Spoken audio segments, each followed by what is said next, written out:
السلام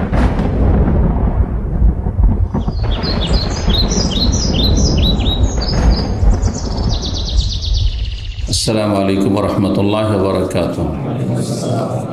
إن الحمد لله نحمده ونستعينه ونستغفره ونعوذ بالله من شرور أنفسنا ومن سيئات أعمالنا.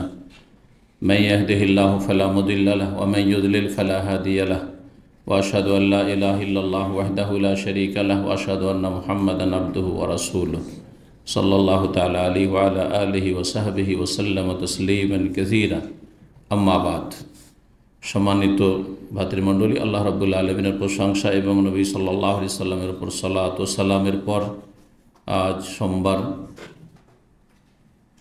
16ই শাবান 1445 হিজরি মোতাবেক 26শে ফেব্রুয়ারি 2024 আমাদের ধারাবাহিক আলোচনা সহিহুল বুখারীর কিতাবুল হজ, হজের পর্ব। সহিহ বুখারীতে যেসব পর্বগুলি এসেছে, এক একটি পর্বের ভিতরে অনেকগুলি অধ্যায় রয়েছে। ধারাবাহিকভাবে আমাদের এই পর্ব নম্বর হচ্ছে 25। হজের পর্বটি 25তম পর্ব। এই হজ নিয়ে আলোচনা দীর্ঘ সময় চলতে থাকবে, কারণ এই পর্ব অত্যন্ত দীর্ঘায়িত হবে, প্রায় 3 মাসের মতো লাগবে। ইনশাআল্লাহ চেষ্টা করব আমরা হজের আগে শেষ করার, আল্লাহ তৌফিক দান করেন। তো ইমাম বুখারী রাহিমাহুল্লাহ বলছেন, বিসমিল্লাহির রহমানির রহিম, কিতাবুল হজ, বাবু ওজুবিল হজ্জি ওয়া ফদলিহি ওয়া কওলিল্লাহি তাআলা ওয়ালিল্লাহি আলান নাসি হিজ্জুল বাইতি মান ইসতাতা ইলাইহি সাবিলা ওয়া মান কাফারা ফাইন্নাল্লাহা গানিয়্যুন আনিল আলামিন।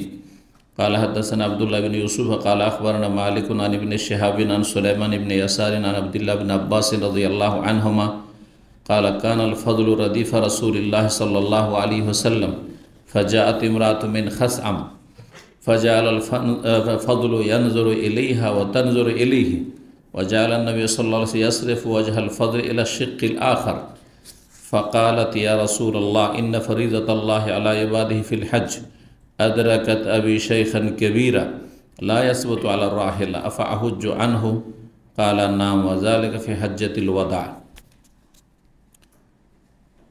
ইমাম বুখারী রাহিমাহুল্লাহ বলছেন, কিতাবুল হজ, এটি হচ্ছে হজের পর্ব। হাযা কিতাবুল হজ, এটি হচ্ছে হজের পর্ব। 1 নম্বর অধ্যায়ে বলছেন বাবু ওজুবিল হজ। এই অধ্যায় হচ্ছে হজের আবশ্যকতা সম্পর্কে। ওজুব আর ফরজ একই অর্থ, শব্দ দুটো, কিন্তু দুটোর অর্থ হচ্ছে আবশ্যকতা, অপরিহার্যতা। হজ করা ফরজ আর ওয়াজিব একই জিনিস। অধিকাংশ আইম্মা ইকরামদের নিকটে ফরজ আর ওয়াজিব পার্থক্য নেই, এবং শাফি, মালিক, আহমদ এবং মুহাদ্দিসিন ইকরাম, ইমাম বুখারী থেকে শুরু করে যত হাদিসের যারা আইম্মা ইকরাম রয়েছেন রাহিমাহুমুল্লাহ জামিয়ান, তারা সবাই এ বিষয়ে একমত যে ওয়াজিব আর ফরজ আরবি ভাষায় দুটোর মানেই কোনো কাজ আবশ্যক হওয়া, জরুরি হওয়া, বাধ্যতামূলক, করতেই হবে। যদি আপনি শরীয়তের বিধান অনুযায়ী জীবনযাপন করেন তো আপনার জন্য সেটি অপরিহার্য। একমাত্র আবু হানিফা রাহিমাহুল্লাহর মজহাবে, হানাফি মজহাবে ফরজ আর ওয়াজিবে কিছুটা সংজ্ঞাগত পার্থক্য করা হয়েছে। ফরজ যদি কোরআনে কারিমের স্পষ্ট দলিল দ্বারা প্রমাণিত থাকে তাহলে ফরজ, অকাট্য দলিল দ্বারা। আর যদি হাদিস দ্বারা কোনো কিছুর আবশ্যকতা প্রমাণিত হয়, গুরুত্ব, তাহলে সেটা ওয়াজিব। এজন্য তাদের কাছে 5 ওয়াক্ত নামাজ ফরজ আর বেতর নামাজ ওয়াজিব। বেতর নামাজ ফরজ নয়, কিন্তু অন্যদের কাছে যেহেতু ফরজ ওয়াজিব পার্থক্য নেই, তাহলে ফরজের পরেই স্থান হচ্ছে সুন্নাতের। সুন্নাত 2 ভাগে বিভক্ত। সুন্নাত মুআক্কাদা মানে গুরুত্বপূর্ণ, তাকিদপূর্ণ সুন্নাত। তাগিদ, যেটা বাংলায় বলছেন তাগিদ, ওইটা হচ্ছে আরবিতে তাকিদ। ক আর গয়ের পার্থক্য করে দেওয়া হয়েছে, মানে যার তাগিদ রয়েছে, যে নবী সাল্লাল্লাহু আলাইহি ওয়াসাল্লাম নিয়মিত আদায় করেছেন অথবা আদায় করতে বলেছেন, কিন্তু সেটি ফরজের পর্যায়ে নয়। তো এটি হচ্ছে সুন্নাতে মুআক্কাদা। যেমন ফজরের সুন্নাত আর বেতর কখনো রাসূল ছাড়েননি, সবসময় পড়েছেন, বাড়িতেও পড়েছেন, মকিম অবস্থায় আর সফরে পড়েছেন। বেতর সম্পর্কে নবী সাল্লাল্লাহু আলাইহি ওয়াসাল্লাম বেতর পড়তে বলেছেন, আউতেরুই আহলাল কোরআন, এই কোরআনের অনুসারী মুসলিমরা তোমরা বেতর পড়ো, বেতর আদায় করো। ইন্নাল্লাহু ইতরুন ইউহিব্বুল ইতর, কারণ আল্লাহ বেজোড় আর বেজোড়কে ভালোবাসেন, বেতরকে ভালোবাসেন। তো এই জন্য বেতর সুন্নাতে মুআক্কাদা, ওয়াজিব আর ফরজে পার্থক্য নেই, ওয়াজিব বললেই ফরজ হয়ে যায়। আর তারপরে ফরজ সালাত বাহনে জায়েজ নয়। আর নবী সাল্লাল্লাহু বেতর ওটের পিঠে বসে বসে পড়েছেন, কিন্তু ফরজ সালাত নিজের আয়ত্তাধীন যদি বাহন হয়, নিজের কার, নিজের উট, নিজের ঘোড়া, এক কথায় নিজের বাহন, বাস চালক নিজের ড্রাইভার, ইচ্ছা করলে যে কোনো জায়গায় থামিয়ে দিতে পারে। আর বলে আমি বাস চালাতে চালাতে আমি নামাজ পড়ে নেব, না জায়েজ না, ফরজ নামাজ হবে না। কিন্তু যারা নিরুপায় প্যাসেঞ্জার, চালক যদি না থামে, অমুসলিম দেশে আছেন, বাধ্য করতেও পারছেন না, ট্রেনে আছেন, টাইম চলে যাচ্ছে, থামছে না, প্লেনে আছে, সময় চলে যাচ্ছে, তাহলে সময় থাকতে আদায় করতে হবে। তখন আপনার বাহনে সালাত আদায় করা যাবে বসে, অথচ দাঁড়িয়ে আপনি আপনার দাঁড়াতে পারবেন, শারীরিকভাবে সক্ষম, কিন্তু আপনি যেহেতু ফ্লাইটে হয়তো দাঁড়াবার মতো জায়গা নেই, অথবা দাঁড়িয়ে স্থির থাকতে পারবেন না, এমন বাহনে আছেন, তখন চলবে। এক কথায় বেতর কি ফরজ নয় আর অজীবন নয়, তাহলে কি সুন্নাতে মুআক্কাদা অধিকার সাময়িক করছে। আসল বিষয়ের দিকে ফিরে আসি, হজ সম্পর্কে। হজ হচ্ছে ফরজ। আমাদের যখন বাংলায় আমরা অনুবাদ করব, তো ওজুবুল হজ এখানে মানে হজ ওয়াজিব বললে হবে না, কারণ ভুল বুঝে মানুষ, কারণ বাংলাভাষী ওয়াজিব আর ফরজে পার্থক্য মনে করে। এই জন্য বাবু ওজুবুল হজের অর্থ করতে হবে হজ ফরজ হওয়া সম্পর্কে অধ্যায়।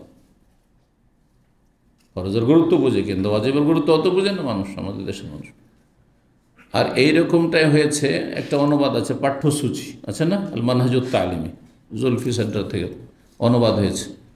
তো সিয়াম রোজার আলোচনা শুরু করেছে, আর লেখক হচ্ছে রোজা হচ্ছে ওয়াজিব। এটা পড়ার পরে একজন বাংলাভাষী আমাকে টেলিফোন করছে অনেক দিন আগে, 10-15 বছর আগে, সাহেব এই কিতাবে তো ভুল আছে, পাঠ্যসূচি ইসলামী সেন্টার থেকে চেপে যে এটা ভুল আছে। কি ভুল আছে? বলছে যে রোজা ওয়াজিব। আমি বললাম যে আপনারও ভুল আছে, অনুবাদকেরও ভুল আছে, আপনারও ভুল আছে আর অনুবাদকের ভুল আছে। অনুবাদককে প্রজ্ঞাবান হইতে হবে, হাকিম হইতে হবে। প্রজ্ঞাবান বোঝেন তো, জ্ঞান বিবেক দিয়ে কাজ নিতে হবে।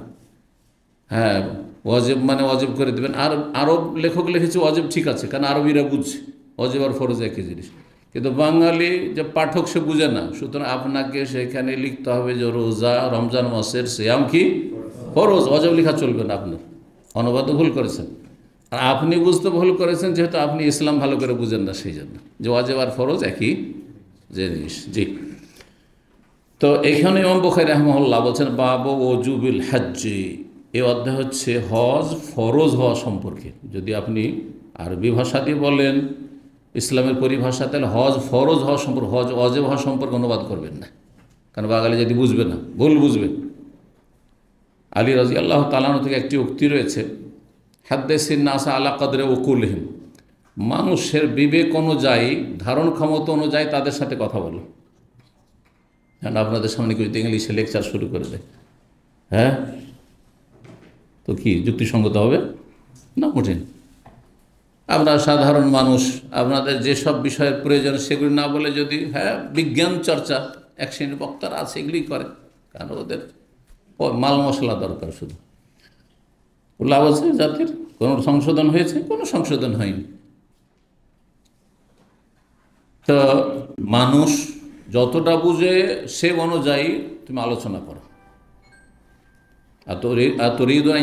আল্লাহ রাসূলুহু, তোমরা কি চাও যে এমন কিছু বলতে গেলে আর যাতে মানুষ ভুল বুঝে বসে থাকলো আর আল্লাহ রসুলকে মিথ্যা মনে করলো বা ইসলাম থেকে সে ফিরে গেল, গুমরা পথভ্রষ্ট হয়ে গেল, এটা চাও? এই জন্য বলতে হবে হজ ফরজ হওয়া সম্পর্কে, ও ফজলিহি, এবং তার ফজিলত সম্পর্কে। ফজিলত মানে মহত্ব, তার মানে ফায়দা কি পাবেন আপনি হজ করলে, পাবেন কি আপনি। ওয়াকাউলিল্লাহ তাআলা, আর মহান আল্লাহর এই বাণীর তফসির সম্পর্কে, যেটি হচ্ছে হজ ফরজ হওয়ার দলিল। সূরা আলে ইমরান আয়াত নম্বর 97। হজ সম্পর্কে কোরআনে কারিমে আলোচনা রয়েছে তিনটি জায়গায়। এক হচ্ছে সূরা আলে ইমরানে, এখানে ইন্না আউওয়ালা বাইতিন উযিরা লিন-নাসি লাল্লাযী বিবাক্কাতা মুবারাকান হুদাল লিল আলামিন ফীহি আয়াতুন বায়্যিনাতুন মাকামু ইব্রাহিম ওয়া মান দাখালাহু আমিনা ওয়া মান দাখালাহু কানা আমিনা ওয়ালিল্লাহি আলান নাসি হিজ্জুল বাইতি মান ইসতাতা ইলাইহি সাবিলা ওয়া মান কাফারা ফা ইন্নাল্লাহা গানিয়্যুন আনিল আলামিন। এই আয়াত। আর সূরা বাকারাতে রয়েছে, জি, আল্লাহ মাশহুর মালুমাত ওয়াতিমুল হজ্জ ওয়াল উমরাতা লিল্লাহ, আয়াতগুলো রয়েছে। আল্লাহর জন্য হজ উমরা তোমরা সম্পূর্ণ করো। হজের জন্য বিশেষ বিশেষ কিছু মাস রয়েছে, ইত্যাদি সব কিছু মাসাইল রয়েছে। আর তৃতীয় একটি জায়গায় হজের আলোচনা রয়েছে, এটা কে বলতে পারে? না, সূরা হজ, একটি সূরার নামই সূরা হজ। এই জন্য আমি জিজ্ঞেস করলাম, মুশকিলগুলোতে জিজ্ঞেস করলাম না আপনাদেরকে, যে সূরা বাকারাতে আছে, আলে ইমরান আছে, ওগুলো আমি তো বলে দিলাম। কিন্তু একটা সূরার নামই হচ্ছে সূরাতুল হজ। হজের নামকরণ হয়েছে সে সূরার, সেই জন্য তাতে হজের কিছু কথা রয়েছে। জি, ওয়াযিন ফিন-নাসি বিল হজ, আল্লাহ বলছেন হজের ঘোষণা করে দাও জনসমাজে, মুসলিম সমাজে। আসছে আয়াতে। তো এই আয়াত সূরা আলে ইমরানের এই আয়াতের তাফসীর সম্পর্কে কি বলছেন? ওয়ালিল্লাহি, আল্লাহর জন্য। আল্লাহ শুরুই করছেন এই শব্দ দিয়ে, আল্লাহর নাম দিয়ে। হ্যাঁ, আল্লাহর জন্য। কি জন্য? শিক্ষা দিচ্ছেন যে হজ যেন আল্লাহর জন্য হয়, গায়রুল্লাহর জন্য না হয়। হজ আল্লাহর জন্য হবে, তৌহিদ ভিত্তিক হবে, ইখলাস ভিত্তিক হবে, তাতে যেন শিরক না থাকে, বেদাত না থাকে। খেয়াল খুশি করবেন না আপনি, বরং যেইভাবে রাসূলুল্লাহ সাল্লাল্লাহু আলাইহি ওয়াসাল্লাম হজ সম্পাদন করেছেন এবং শিখিয়েছেন, সেইভাবে হজ আদায় করতে হবে, কারণ সেটি আল্লাহর বিধান। আর এক আল্লাহর জন্য, আল্লাহ সন্তুষ্টির জন্য ওয়ালিল্লাহি করতে হবে। দুনিয়ার কোনো গরজ না থাকে। গরজ হচ্ছে মানুষের দুই রকম, এক হচ্ছে সুনাম নাম, এক হচ্ছে দুর্নাম থেকে বাঁচা। এ দুটো হচ্ছে মানুষের গরজ। হ্যাঁ, হজ করবো, তাহলে লোকেরা হাজি সাহেব বলল, কারণ আমাদের ভারত, বাংলাদেশ, পাকিস্তানে আল হাজ বা হাজি সাহেব টাইটেলটা পাওয়া যায় হজ করলে। আর একটা হচ্ছে দেশে গিয়ে বলতে পারবে যে এতটা হজ করেছি, এত ওমরা করেছি, সৌদি আরবে ছিলাম। হ্যাঁ, সুনাম নেওয়া মানুষের। আর একটা হচ্ছে দুর্নাম থেকে বাঁচা। যাবেন দেশে, সবাই জিজ্ঞেস করবে যে তুমি তো সৌদি আরব থেকে হজ করেছ। কি বলবো, মানুষে কি বলবে? এটা হজ তো করে যেতে হবে। কি বলবে মানুষ? সমাজে কি করে মুখ দেখাবো যে থাকলে আবার হজটা করলাম না, তাই না? না না না, লিল্লাহ হইল না, এটা মানুষের জন্য, লিন্নাসে হইল, মানুষের ভয়ে বা মানুষকে খুশি করার জন্য, মানুষের কাছে চাওয়া পাওয়া। ইখলাস পরিপন্থী আমল হলে তাতে নেকি কমতে কমতে জিরোতে নেমে যায়। যত ইখলাস কমবে তত নেকি কমবে। যদি মোটেই ইখলাস না থাকে তো কিছুই নেকি পাবেন না, বরং সেটা শিরকে, কুফরিতে পরিণত হবে। জি, যেমন কেউ নামাজই পড়ে না, কিন্তু কাউকে দেখানোর জন্য নামাজ পড়লো, তাহলে সে ব্যক্তি পুরো নামাজটা মানুষের জন্য পড়লো, আল্লাহর জন্য মোটেই পড়লো না, সে কিছুই পাবে না। সে, আল্লাহ হেফাজত করুন। ইখলাস, নিষ্ঠার শিক্ষা দেওয়ার জন্য আল্লাহ বলছেন ওয়ালিল্লাহি, আল্লাহর জন্য, আলান নাসি, মানব জাতির ওপর, হিজ্জুল বাইতে, বাইতুল্লাহর হজ করা আবশ্যক। কোন শ্রেণীর মানুষ? এমন মানুষ, আলান নাস মান ইসতাতা, এটাকে আরবি গ্রামারে বলা হয় বদল। এমন মানুষের ওপর, মান ইসতাতা ইলাইহি সাবিলা, যারা রাস্তার খরচের ব্যবস্থা রাখে, যাদের কাছে সাবিল রয়েছে, সাবিলের ক্ষেত্রে যারা সক্ষম, ইস্তাতা যারা সক্ষম সাবিলের। রাসূলুল্লাহ সাহেব জিজ্ঞাসা করলেন, আস-সাবিল ইয়া রাসূলুল্লাহ, সাবিলের তাফসীর কি? বলে আজ-জাদু আর রাহিলা, সম্বল আর একটা বাহন। 1400 বছর আগে পাথেয়, সফরে যাবেন, কিছু পাথেয় লাগবে, খাবার দাবার কিছু লাগবে, হ্যাঁ, খাওয়া খরচ লাগবে। আর কি লাগবে?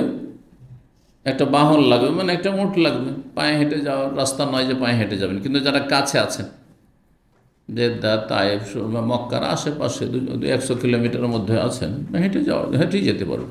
বাহন না থাকলেও ফরজ হয়ে যাবে। বাহন নাই, পায়ে হেঁটে যেতে পারবে। আর যে কটা দিন থাকবে গিয়ে হজে, সেই কটা দিনের খাওয়া দাওয়ার নিজের ব্যবস্থা আছে, আর সেখানে থাকতে হলেও থাকার ব্যবস্থা আছে। এক সময় ছিল যে খোলা মাঠে থাকা যেত, এখন আইনে বাধ্য করেছে খোলা মাঠে থাকা যাবে, সুতরাং আপনাকে একটা তাঁবুতে একটা সিটের ব্যবস্থা, ওইটার ব্যবস্থা করতে হবে। হ্যাঁ, এতটা যদি থাকে। আর আপনার অধীনে যারা রয়েছে, আপনার স্ত্রী ছেলে মেয়ে, তাদেরকে যে 8 দিন 10 দিনের জন্য, যারা সৌদি আরবে হজ করে 1 সপ্তাহের জন্য রেখে যাবেন, তাদের ভরণ পোষণের ব্যবস্থা দিয়ে যাবেন, খাওয়া দাওয়ার ব্যবস্থা দিয়ে যাবেন। এতটা ক্ষমতা থাকলে হজ ফরজ। আর এটাকে আপনারা নিজেদের ফিট করেন তো দেখি, দেখবে যে অধিকাংশ মানুষ হজ ফরজে আছে, যারা হজ করছেন না, দীর্ঘদিন হয়ে গেল হজ করছেন, দেশে অনেক কিছুই করছেন, এমন না যে ঋণ আছে, ঋণ মুক্ত, জমি কিনছেন, হ্যাঁ, না বাড়িঘর তৈরি করছেন, বাড়িঘর আছে থাকার মতো, তারপর না পাকা বাড়ি আগে, তারপরে হজ, না না, আগে পাকা বাড়ি না, আগে হজ। হজ ইসলামের 5টি গুরুত্বপূর্ণ স্তম্ভের অন্যতম। জি, তো আয়াতটা শেষ করিনি, তারপরে হজ সম্পর্কে কিছু কথা আরো বলবো।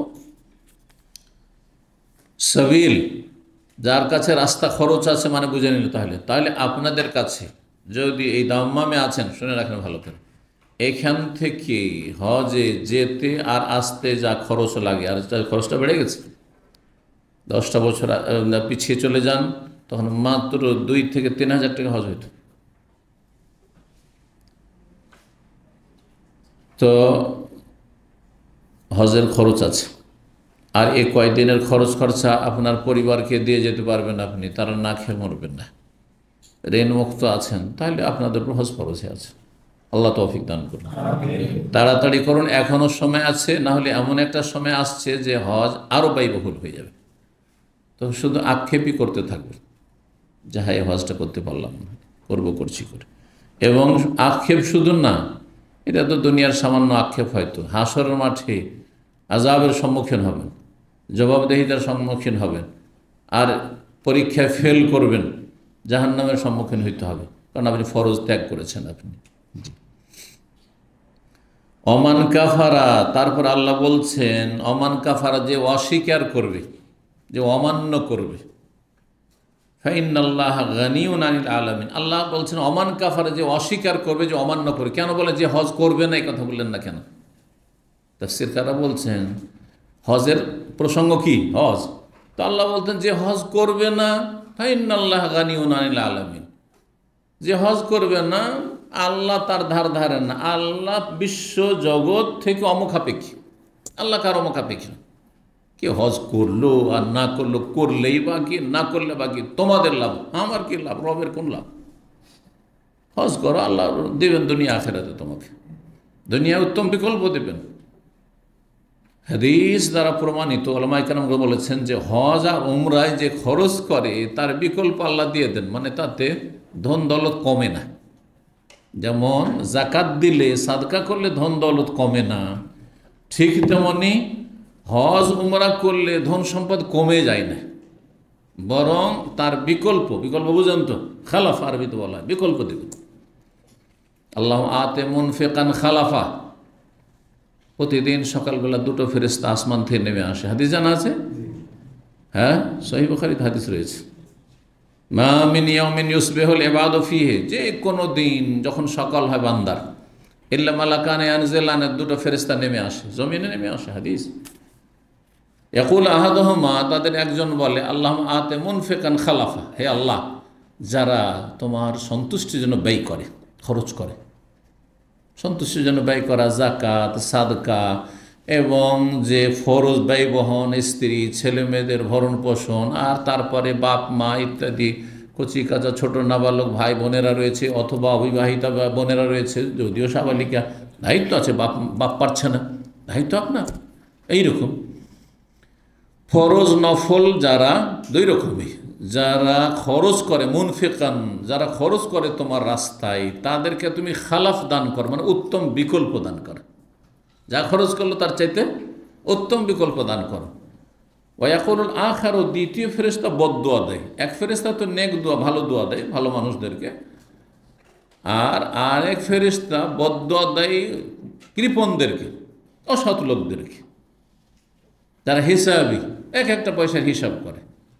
ওয়া আল্লাহুম্মা আতে মুমসিকান তালাফা, আল্লাহ যারা কৃপণ, যারা টাকা পয়সা খরচ করতে নিজেকে বাধাগ্রস্ত করে, একটা পয়সা বের করতে খুব কষ্ট লাগে, জীবন চলে যায় মনে হচ্ছে, তো তাদেরকে তালাফ দান করো, মানে তাদেরকে সর্বনাশ করো, তাদের ধন সম্পদকে সর্বনাশ করো, বরকতহীন করে দাও।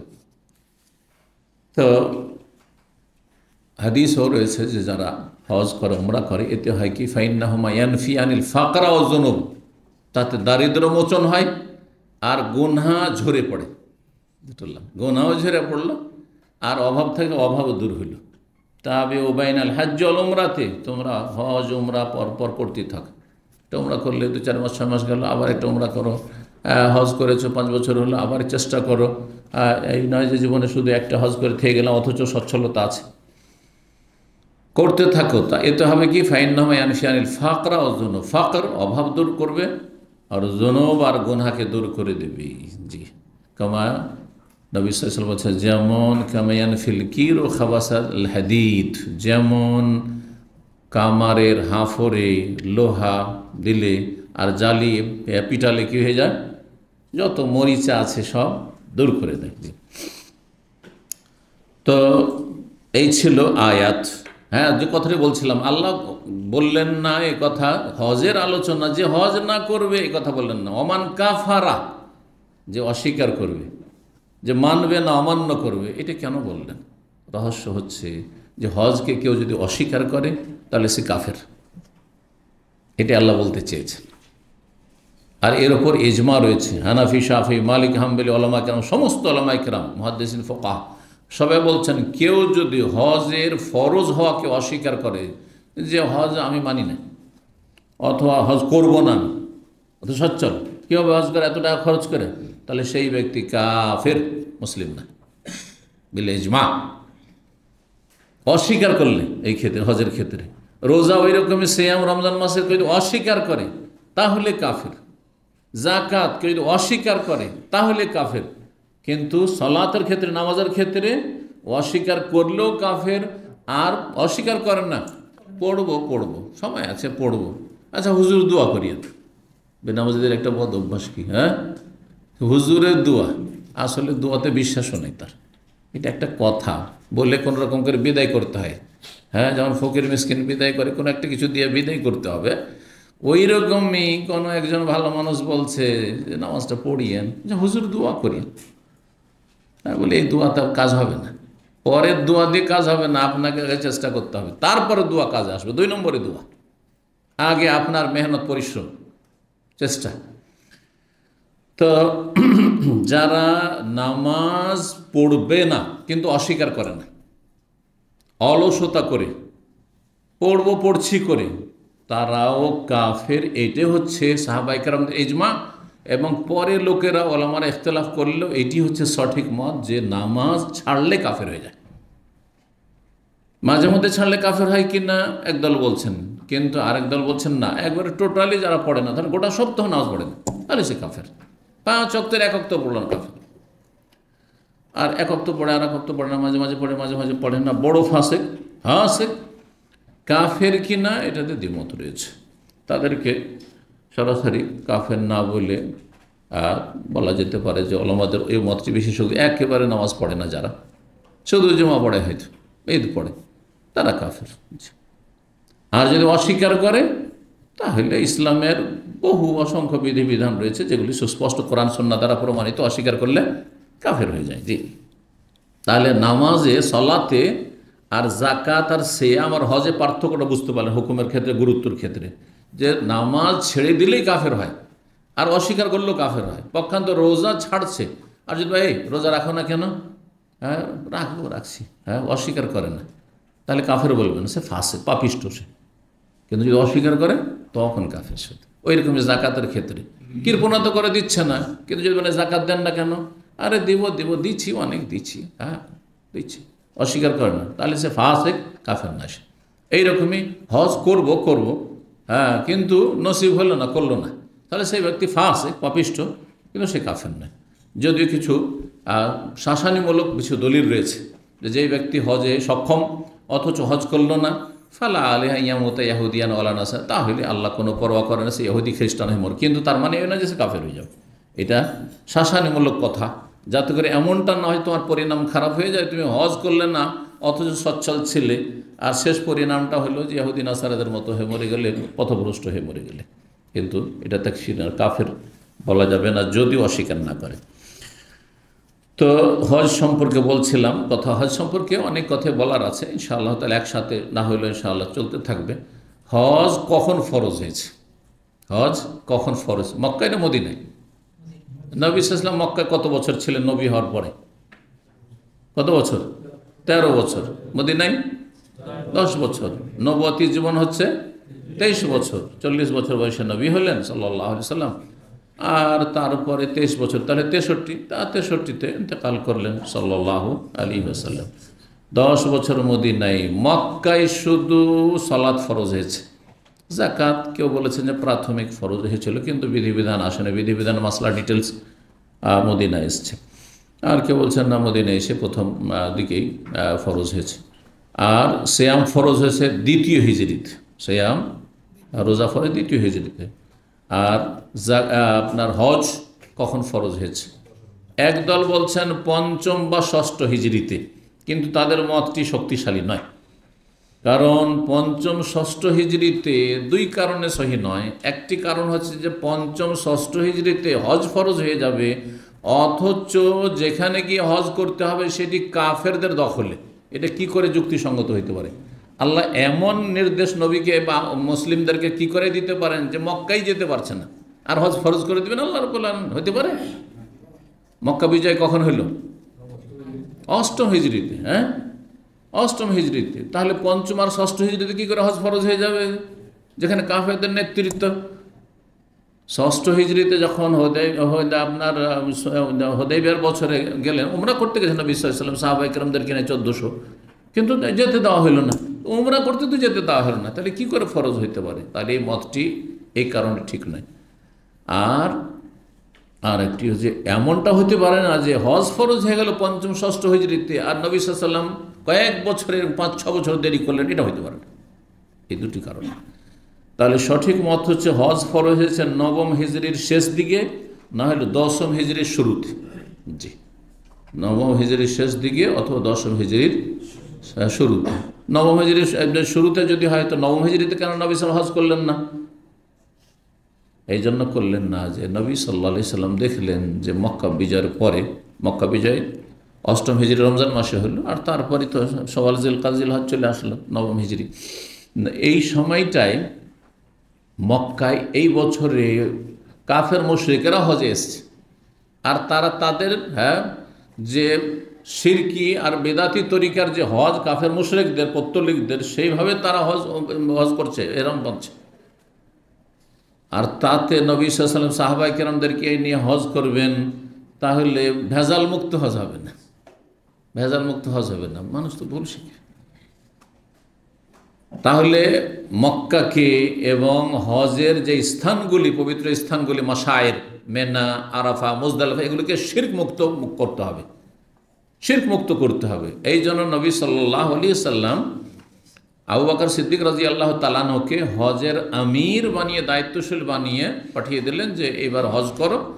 আর গিয়ে ঘোষণা, তার পেছনে পেছনে আলী রাদিয়াল্লাহু তাআলা আনহুকে পাঠিয়ে দিলেন, আর বললেন যে এবার গিয়ে ঘোষণা করো যে আল্লাহ ইয়াহুজ্জা বাদাল আমে মুশরিকুন, এই বছর পরে কোনো মুশরিক পত্তলিক যেন হজ করতে না আসে, একমাত্র মুসলিম শুধু হজ করবে, কোনো কাফের মুশরিক আর মক্কায় ঢুকতে পারবে না।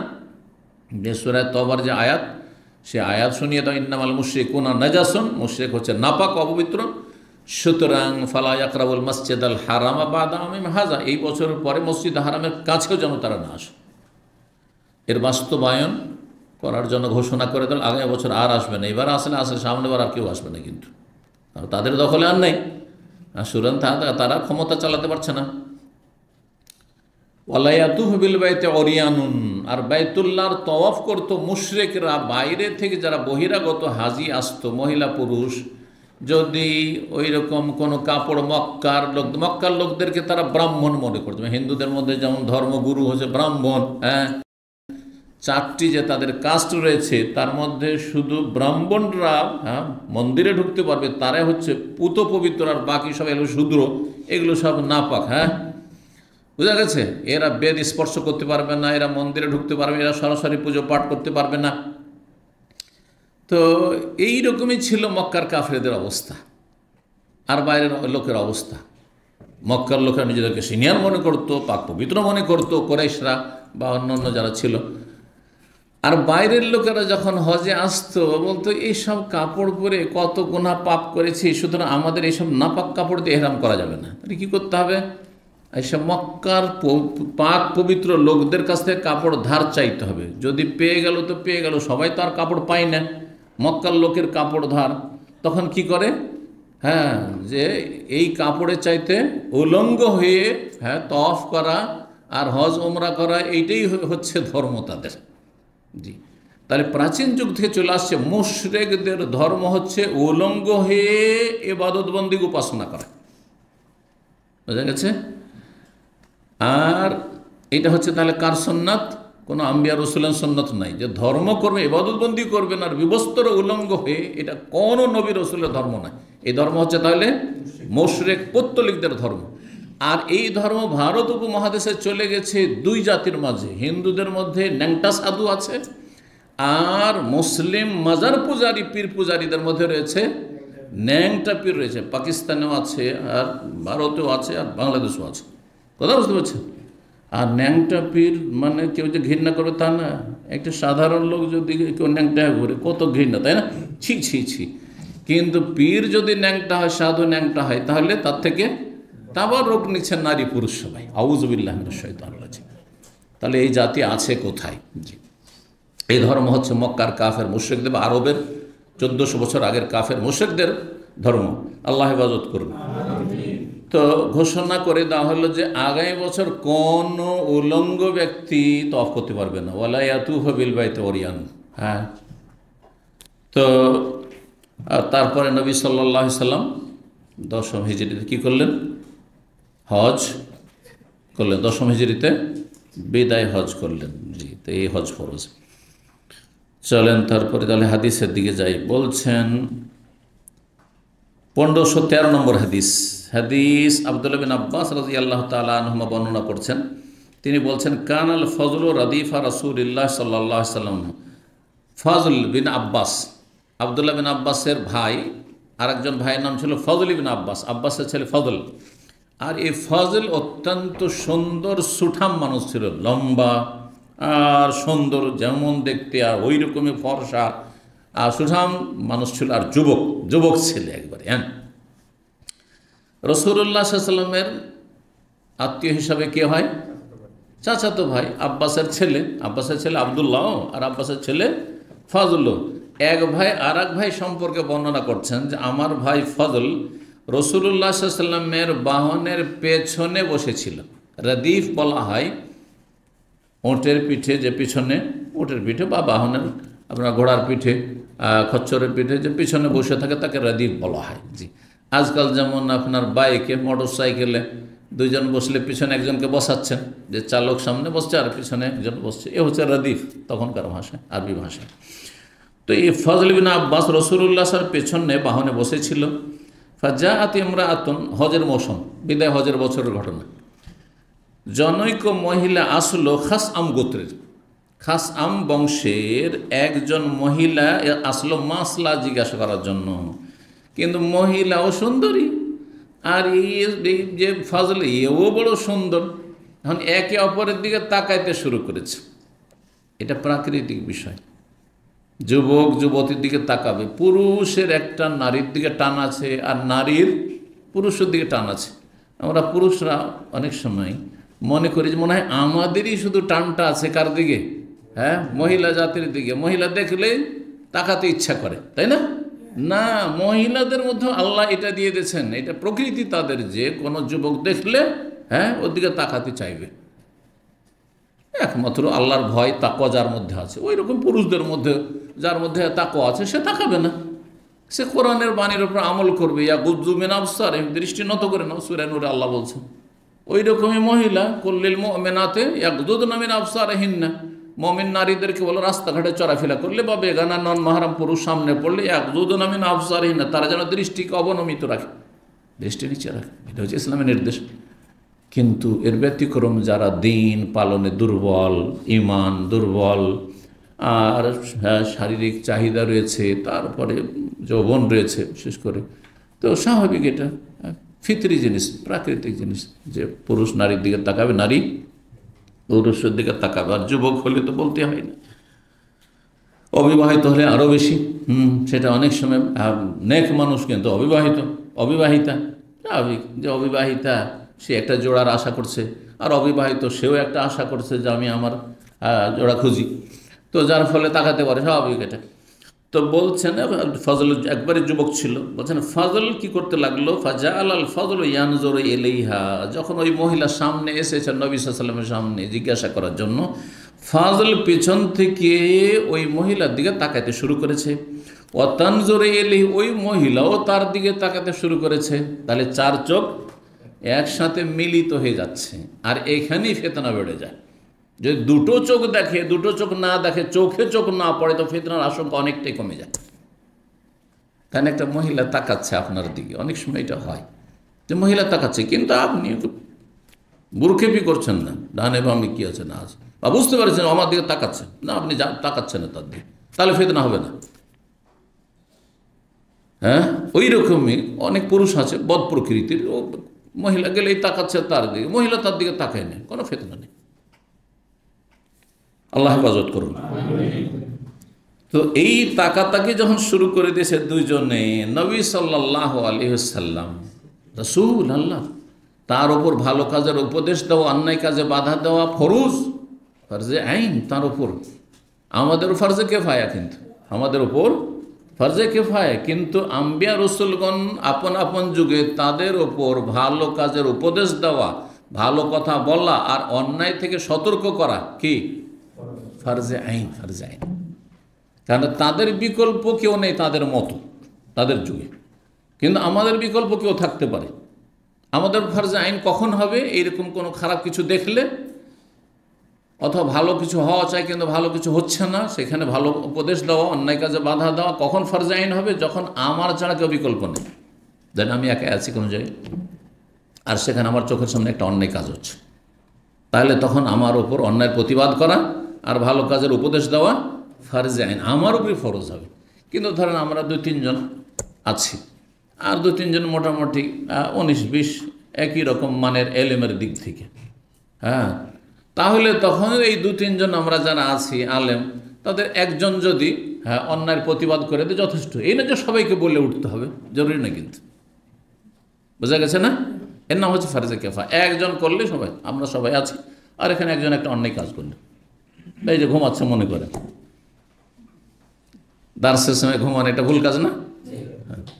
অন্যায় বলবো না, কারণ ইচ্ছা করে করে না বেচারা। হ্যাঁ, কেউ যে কেউ করুক না কেন, ইচ্ছা করে সাধারণত করে না। হ্যাঁ, ইচ্ছা করে কে করে, যে মোবাইল টিপি করছে পিছনে ধরেন যদি, হ্যাঁ, সে ইচ্ছা করে করছে, সে হচ্ছে অপরাধী, অন্যায় কাজ করছে। কিন্তু যদি কার অনিচ্ছাকৃত তন্দ্রা চলে এসছে, তাহলে সেটা ভুল কাজের। আপনি এলমের মজলিসে আছেন, যথাসাধ্য চেষ্টা করুন, আর যদি সামলাতে না পারেন তো যান, একটু চোখটা ধুয়ে এসে আবার বসেন। আমরা করেছি, আমরা 60 মিনিটের ঘন্টায় মদিনায় লেখাপড়া করেছি, আর সে সকাল 7টায় শুরু করে 5 ঘন্টা কন্টিনিউ চলতে থাকতো, 7, 5, 12টা। 1 ঘন্টা করলে তো সহজ আপনাদের মতো, 1 ঘন্টা 1.25 ঘন্টা না, 1 ঘন্টা 60 মিনিট, 1 ঘন্টা, সেটাতে মহা মুশকিল হয়ে যায়। আর সকাল সকাল আবার শুরু, সকাল শুরু, তো 7টা থেকে 8টা হলো, তারপরে 5 মিনিট আবার বিরতি দেওয়া হইতো। ওই 5 মিনিটের মধ্যে হাত পা ঝেড়ে আসতে হবে। ক্লাস থেকে সব 60 জন করে বসে থাকতাম, এক ক্লাস 120 জন আমরা ছিলাম হাদিস ফ্যাকাল্টিতে, 2টো সেকশন ছিল।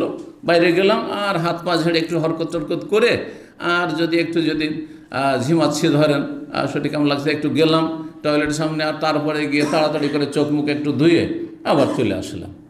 2টো ক্লাস হলো, তারপরে 20 মিনিটের নাস্তার সময়, কারণ অনেকে নাস্তা, বিশেষ করে আরব বা ছাত্ররা তো নাস্তা করে আসতো না, আর আমরা তো সকালে নাস্তা করে চলে আসি, ওরা এসে এখানে বুফিয়েতে নাস্তা করবে। তো তারা নাস্তার জন্য 20 মিনিট, আর তারপর আবার শুরু হয় 60 মিনিট, তারপরে 5 মিনিট বিরতি, 60 মিনিটের 5 মিনিট বিরতি। অনেক সময় হয় কি, এই 5 মিনিট আগের প্রফেসর ওস্তাদে খেয়ে নিল, ওই 60 মিনিটের জায়গায় ও 65 মিনিট নিয়ে নিয়েছে। আর ওইদিকে গেটে এসে লাইন দিয়ে আর এক ওস্তাদ এসে দাঁড়িয়ে আছে, ছাত্ররা বসে থাকে, ওস্তাদ আসে দাঁড়িয়ে আছে, উঠতে যাচ্ছে দেখছি আরেকজন এসে, আর তো উপায় নেই, তাহলে 60 60 120 হয়ে গেলে একসাথে বসে থাকো, কী অবস্থা। তো এরকম ঘুম চলে আসতো, অনিচ্ছাকৃত ঘুম আসছে, তাহলে আমাদের উচিত কি, কি উচিত, কর্তব্য হচ্ছে না না, যার আসছে সে না হয় ঘুমটাকে তাড়াবার জন্য চোখ দিয়ে আসবে, কিন্তু আপনাদের করণীয় কি, কোনো একজন আশেপাশে যার হাতের নাগালে আছে যে কি ঘুমাবে না, একটু কথা বললে তো ডিস্টার্ব হবে, তাকে ইশারা ইঙ্গিত করে যাতে তার ঘুমটা ভেঙে যাওয়া সতর্ক করা সম্ভব হয়। সতর্ক করা কি হয়, সম্ভব হয়। এটা ফার্জে কিফায়া আদায় হলো, একজন করলে সবার পক্ষতে আদায় হলো না, সবাই মিলে তার উপর শুরু করে দিবেন একবারে, হ্যাঁ বর্ষণ শুরু করে দিবেন না, মোটেই যায় না এটা, সবাই কেন বলবেন, একজন যথেষ্ট। তো যাই হোক, আল্লাহ তৌফিক দান করুন, আল্লাহ কবুল করুন। কি বলছিলাম, তো নবী সাল্লাল্লাহু আলাইহি ওয়াসাল্লাম সেখানে বাহনে, এক তো নবী, তার ফরজে আইন, আর তারপরে তার চোখের সামনে হচ্ছে, তো সুতরাং আরও গুরুত্ব বেড়ে যায়। সুতরাং তিনি কি করছেন, তারপরে অন্যায়ের প্রতিবাদ, এই হাদিস থেকে জানা যায় অন্যায়ের প্রতিবাদের জন্য কথা বলা জরুরি না, অনেক সময় কাজের মাধ্যমে হইতে পারে, কথার মাধ্যমে না, কর্মের মাধ্যমে হইতে পারে, কর্ম দিয়ে, আপনার অঙ্গ প্রত্যঙ্গ দিয়ে সেটা হইতে পারে। যেন অন্যায়ের প্রতিবাদে মুখ খুললেন না, কিন্তু এক চোখ রাঙা দিলেন একটা, তাতে স্ত্রী একটা অন্যায় কাজ করেছে, এটা ছেলে মেয়ে অন্যায় কাজ করেছে, চোখ রাঙা দিল, তাতে সতর্ক হয়ে গেল, কথা বলা জরুরি নয়। বোঝা গেছে না মাসলা ইস্তেমবাত এই হাদিস থেকে। কারণ নবী সাল্লাল্লাহু আলাইহি সাল্লাম কিন্তু ফাজলকে বললেন না, এই দেখতে নেই কি করছো তুমি, এটা অন্যায় কাজ করছো, বলেননি, কিন্তু কি করছেন বলছেন, ওয়াজআলান নবী সাল্লাল্লাহু আলাইহি ওয়াসাল্লাম ইয়াসরিফু ওয়াজহাল ফজলে, নবী সাল্লাল্লাহু আলাইহি ওয়াসাল্লাম তখন ফজল বিন আব্বাসের চেহারাটাকে অন্য দিকে মুড়ে দিচ্ছেন, তো এদিকে তাকাচ্ছে তো, আর নবী সাল্লাল্লাহু পিছনে, তখন এইদিকে পিছনতে হাত দিয়ে ওর চেহারাটাকে ওইদিকে ঘুরিয়ে দিচ্ছে, ওইলা ওইদিকে আসো, ওইদিকে তাকাচ্ছে, ওইদিকে ঘুরিয়ে দিচ্ছে, ওইদিকে তাকাচ্ছ কেন, কথা বলছেন না কিন্তু, হাতের দ্বারা, জি বারবার করে ওইরকম ঘুরিয়ে দিচ্ছেন, আবার দেখতে শুরু করছে, ওই মহিলাও তাকাচ্ছে, মহিলা ওর দিকে তাকাচ্ছে। ইয়াসরিফু ওয়াজহাল ফজল ইলা শিক্কিল আখার, ফজলের চেহারাকে অন্যদিকে ফিরিয়ে দিচ্ছেন রাসূলুল্লাহ সাল্লাল্লাহু আলাইহি ওয়াসাল্লাম, বা ফিরাতে লাগলেন, একবার ফেরা না, ফিরাতে লাগলেন, ইলা শিক্কিল আখার, অন্যদিকে। কারণ যুবক হয়তো 15 বছর 18 বছরের ছেলে, এই সদ্য যুবক হয়েছে, যৌবনকালে কত বা মানুষের তাকওয়া থাকে, আমরা একসময় খুব ছিল না, এখনকার তাকওয়া পরহেজগারি আর ওই 18 বছর 15 বছরের তাকওয়া পরহেজ একরকম নাকি, না মোটেই না। তখন সেই সব বুঝাবুঝি অত তেমন ছিল না, হয়তো মাদ্রাসা পড়লেও ছিল না হয়তো, জি মানুষের জীবনে পরিবর্তন ঘটে বয়সের সাথে। তো নবী সাল্লাল্লাহু আলাইহি ওয়াসাল্লাম তার চেহারাকে অন্যদিকে ফিরাতে শুরু করলেন। ফাকালাত ইয়া রাসূলুল্লাহ, মহিলা এসেছে নিজের গৌরবে মাসলা জিজ্ঞেস করতে, বলছে হে আল্লাহ রসুল, ইন্না ফরিজাতাল্লাহি আলা ইবাদি ফিল হজ্জি, নিঃসন্দেহে বান্দার ওপর হজের ক্ষেত্রে আল্লাহর ফরজ, আদরাকাত আবি, আমার আব্বাকে পেয়ে গেছে, শাইখান কবীরান, এমন অবস্থায় যে তিনি বড় বার্ধক্যে উপনীত হয়েছেন। শাইখান, শেখ কয়টি অর্থ হয় এর আগে বলেছি, কিন্তু 3টি অর্থ হয়। একটা হচ্ছে শেখুল ওমর, এইটা হচ্ছে বয়সের শেখ, মানে শেখ মানে বৃদ্ধ, শেখ মানে বৃদ্ধ। এখানে আমার আব্বা কবিরান মানে অনেক বেশি বড়, অনেক বেশি বৃদ্ধ হয়ে পড়েছেন, আর এই বার্ধক্যের অবস্থায় আমার আব্বাকে হজ ফরজ পেয়ে গেছে। মানে এর আগে তো হজের বিধান নাজল হয়নি, হজের বিধান নাজল হয়েছে, আর আমার আব্বা অত্যন্ত বুড়ো হয়ে গেছেন, বৃদ্ধ হয়ে গেছেন। এখন তিনি লায়াসবতু আলার রাহিলা, তিনি বাহনের ওপর তো স্থির হতে পারছেন না। সাবাতে আসবত মানে স্থির হওয়া, বসে থাকতে পারবেন, উঠের পিঠে থরথর করে কাঁপছে বুড়ো মানুষ, কী করে থাকবে, তো ওকে নিয়ে সফর করা মুশকিল, ও আসতেও পারবে না। যেন অনেকে আছে আর বিশেষ করে ইন্ডিয়া, বাংলাদেশ, পাকিস্তানে বুড়ো না হইলে তো মনে করে যে হজই ফরজ হয়নি। দুনিয়ার সমস্ত পাপ টাপ সেরে নিয়ে শেষখানে যদি সময় সুযোগ হয়ে যায় কবরে যাওয়ার আগে, তখন চিন্তা করবে, ঠিক না? ভুল ধারণা আসলে মানুষের মধ্যে। দেশ অবশ্য পরিবর্তন হচ্ছে আলহামদুলিল্লাহ। এখন অনেক যুবক মানুষরা, যুবতীরা আলহামদুলিল্লাহ দিন চর্চা করার কারণে হজে চলে আসছে। কিন্তু একটা সময় ছিল যে 60-এর আগে প্রশ্নে ওঠে না, ছেলেমেয়ের বিয়ে শাদী হয়নি প্রশ্নে ওঠে না, চাকরি করে প্রশ্নে ওঠে না, রিটায়ার হইতে হবে, আর তারপরে সব কিছুতে ফারেক হইতে হবে, সুদখোরকে সুদ খেয়ে শেষ জীবনে যখন তোবা করতে পারবো তখন হজ করবো, তার আগে না। হ্যাঁ, এইরকম না। আদরাকা তাবি শাইখান কাবির, আমার আব্বাকে অত্যন্ত বার্ধক্যের অবস্থায় আল্লাহর ফরজ হজ পেয়ে গেছে। লায়াসবত আল্লাহর রাহেলা, কিন্তু সে বাহনের ওপর স্থির থাকতে পারছে না। আফা আহুজ্জ আনহু, তার পক্ষ থেকে আমি কি হজ করতে পারবো? এ হজের নাম কি? হজে বদল। হ্যাঁ, হজে বদল মানে বদলি হজ। তাহলে বদলি হজের বিধান রয়েছে। হজের ক্ষেত্রে কি রয়েছে? বদল রয়েছে। রোজার ক্ষেত্রে বদল না, নেই, যতক্ষণ বেঁচে আছেন নেই। মারা যায়, যদি কারোর রোজা কাজা আছে আর মারা যায়, তাহলে তার আত্মীয় স্বজনরা রোজা রেখে নিতে পারে, যদি রাখে তো ভালো, আর যদি না রাখে তাহলে ফিরিয়ে দেবে। জি। আর নামাজের ক্ষেত্রে বদল চলবে? নামাজের ক্ষেত্রে বদল চলছে। বড় বড় পয়সা হলো নামাজ না পড়ে আমি শুধু ভাড়াটা কিছু কাজ কর্মী রেখে দেবো, তারাই নামাজ পড়ে আমার পক্ষ থেকে, চলবে না? মোটেই চলবে না। অসুস্থ হলেও সালাত আদায় করতে হবে, শুয়ে সালাত, যতক্ষণ হুঁশ আছে, হুঁশ নেই মাফ, আর মাফ হয়ে গেছে তখন আর কিছুই নেই।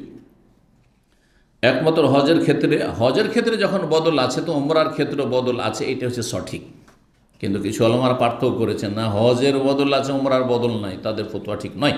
জি, হজ আর উমরা একই ধরনের ইবাদত, সুতরাং যেই হুকুমটি হজের সেটাই হুকুম হচ্ছে উমরার।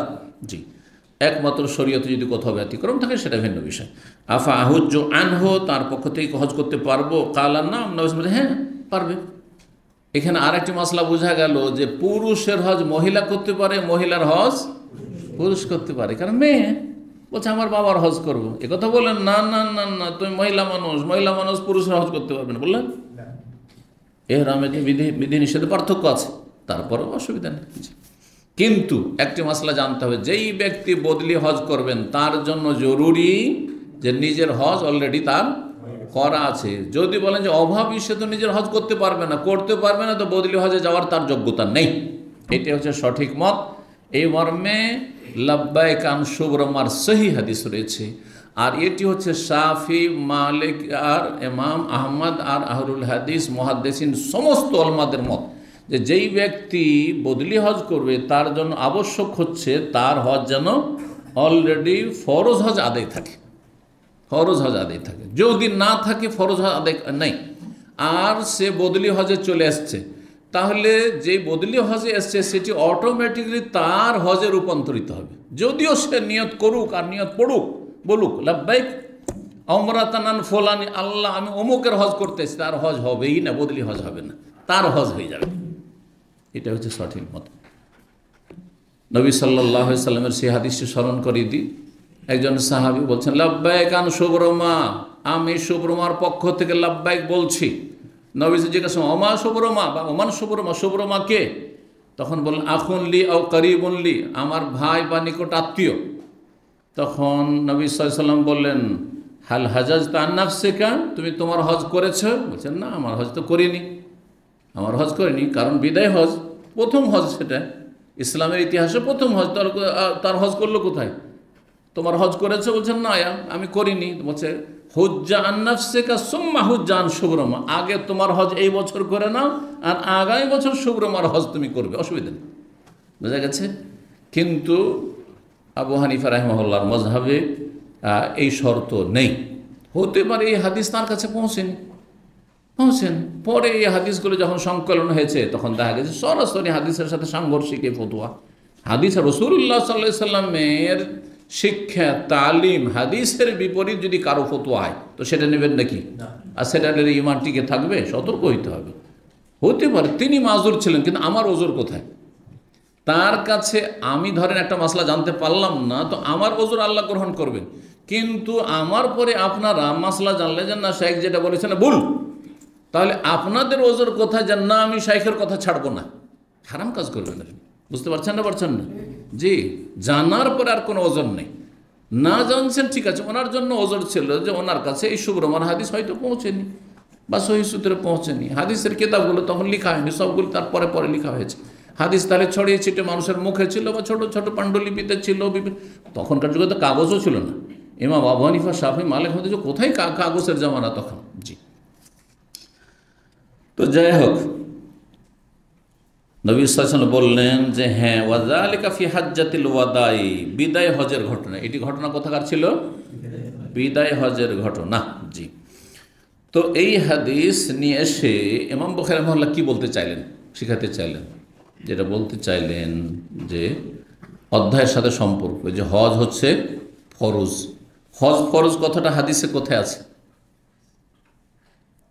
দেখেন? আছে, ইন্না ফরিজাতাল্লাহি আলা, ওই মহিলার উক্তি, কিন্তু কথাটি রাসূলুল্লাহ সাল্লাল্লাহু আলাইহি ওয়াসাল্লামের কথা নয়। কার কথা? ওই মহিলা বলছে যে আল্লাহর ফরজ আলা ইবাদি, যে বান্দার উপর রয়েছে, ফিল হজ, হজের ক্ষেত্রে, হজের ক্ষেত্রে আদরাকা তাবি, সেটা আমার আব্বাকে পেয়ে গেছে। মহিলা বলছে যে আল্লাহর ফরজ। তাহলে মহিলার কথাতে কি আর কোনো বিধান সাব্যস্ত হয়? যদি কেউ জিজ্ঞাসা করে যে একজন মহিলা, মহিলা মানে সাহাবিয়া, নবী সাল্লাল্লাহু আলাইহি ওয়াসাল্লাম যখন একবার দেখে নিলেন বা একবার সাক্ষাৎ হয়ে গেল, তখন সাহাবিয়া তিনি, একজন সাহাবিয়া যদি কোনো কথা বলে সেটা দিয়ে কি শরীয়ত স্বীকৃত হবে যদি দলিল না থাকে? তো তার উত্তরে বলবো যে যখন নবী সাল্লাল্লাহু আলাইহি ওয়াসাল্লামের সামনে ওই মহিলা ফরিজাতাল্লাহ বললেন, তখন নবী সাল্লাল্লাহু আলাইহি ওয়াসাল্লাম তার উত্তর দিলেন আর তার কথাকে স্বীকৃতি দিলেন। এ কথা বললেন না যে তুমি ফরিজাতান, না না ফরজ নয়, ফরজ নয় বললেন। তাহলে বোঝা গেল যে এই হাদিসটি তখন কি হয়ে গেল? হাদিস তাকরির। হাদিস যে তিন রকমের, হ্যাঁ, তাকরির কাকে বলে? নবী সাল্লাল্লাহু আলাইহি ওয়াসাল্লামের অনুমোদন। হাদিস তিন রকম, কি বলতে পারে? কৌল মানে বাচনিক, নবী সাল্লাল্লাহু আলাইহি ওয়াসাল্লাম বলেছেন। যেমন বনিয়াল ইসলাম আলা খামস, ইসলামের বুনিয়াদ পাঁচটি বিষয়ের ওপর, এটা নবী সাল্লাল্লাহু আলাইহি ওয়াসাল্লামের বচন, উক্তি, বাচনিক হাদিস। আর ফেলি, কর্মগত হাদিস, নবী সাল্লাল্লাহু আলাইহি ওয়াসাল্লাম এমনটা করেছেন। জি, যেমন বহু আমার নবী সাল্লাল্লাহু আলাইহি ওয়াসাল্লাম এরকমটা করেছেন, তো এটা হচ্ছে ফেলি হাদিস, কর্মগত হাদিস। আর তাকরির মানে হচ্ছে নবী সাল্লাল্লাহু আলাইহি ওয়াসাল্লামের স্বীকৃতি বা অনুমোদন। সাহাবীরা নবী সাল্লাল্লাহু আলাইহি ওয়াসাল্লামের সামনে করেছেন আর নবী সাল্লাল্লাহু আলাইহি ওয়াসাল্লাম সেটাকে অনুমোদন দিয়েছেন, মানে নিষেধ করেননি। তার মানেই সমর্থন দিয়ে দেওয়া হলো, মৌন সমর্থন। যখন সমর্থন দিয়ে দেওয়া হলো তাহলে সেটাও হাদিস বলে পরিগণিত হলো। জি, এইভাবে অধ্যায়ের সাথে এই হাদিসের সম্পর্ক রয়েছে। 2 নম্বর অধ্যায়, বাবু কওলিল্লাহি তাআলা, এই অধ্যায় হচ্ছে মহান আল্লাহর এই বাণী সম্পর্কে, ইয়াতুকা রিজালান ওয়া আলা কুল্লি দামিরিন ইয়াতিনা মিন কুল্লি ফাজ্জিন আমিক লিয়াশহাদু মানাফিয়া লাহুম। বলছেন এই অধ্যায় হচ্ছে মহান আল্লাহর এই বাণী তাফসীর সম্পর্কে। আল্লাহ কি বলছেন? আয়াতটি শুরুতে একবার পড়েছিলাম সূরা হজের, ওয়াযযিন ফিন নাস বিল হজ। আল্লাহ বলছেন যে হে নবী মুহাম্মদ সাল্লাল্লাহু আলাইহি ওয়াসাল্লাম, ওয়াযযিন ফিন নাস, লোকজনের, মানব জাতির বা মানব জাতির কাছে ঘোষণা করে দাও, বিল হজ, হজের, যে হজ আল্লাহ কি করেছেন? ফরজ করেছেন।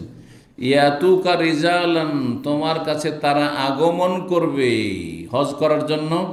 রিজালান মানে পায়ে হেঁটে, রেজালান রাজেলের বহু বচন, রাজেল রিজিল থেকে, রিজিল মানে পা, যেমন কদম মানে পা হয়, আর আমরা বাংলাতে এটা বলি কদম। হ্যাঁ, কদমে বলছি না, তো কদম মানেও পা হয় আর রিজিল মানেও পা হয়। তো রিজিলের বহু বচন হচ্ছে, হ্যাঁ, রিজাল। রিজিলের বহু বচন হচ্ছে রিজাল।